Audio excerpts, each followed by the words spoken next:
we should try to explain and pass on and witness to Jesus, no matter how much we know. But we should try to understand the people around us in order to be more effectively. And this is also something that we can see in the project of Peter the Venerable when he translated the Quran into Latin. He then tried to answer the issues that were being raised. And first he tried to get the brightest mind of that time to do the job, Bernard of Clairvaux. But that didn't work because Bernard of Clairvaux was not interested in that sort of thing. He was working on the propaganda for the Second Crusade, so he was more for chopping the heads off. And Peter had to give up this plan to get the brightest mind to do it. Well, what do? You still have this duty to answer rationally, to invite others into salvation. So Peter tells us that with a heavy heart, he had to do it himself. So he tried to understand his intended audience. He tried to get to know them. He really paid a cost for translating the Quran and getting to know Muslims, but he didn't know them well enough for his whole project to succeed. And you can see this in a number of ways in the book that he wrote, that he just doesn't know them well enough. He doesn't appeal to anything that they could convince themselves of, which would be a very common thing in apologetic texts.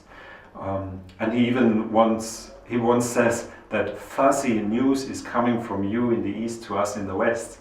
So he's aware of his lack of knowledge and familiarity with the Muslims. But still, that doesn't prevent him from doing what he tried to do.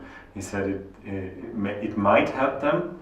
He said that it might help Christians who are thinking about these issues. It might help Christians who are actually in this situation of real communication with believers, with adherents to other religions. It might have other effects, but nevertheless, even if all of those good things don't happen, he says, it's my duty. And if I do my duty, I will not err completely. So even if you don't know a lot, try to witness to Jesus and try also to find out more. It's an old problem in Christian apologetics that Christians sometimes speak about things which are not something they really know about.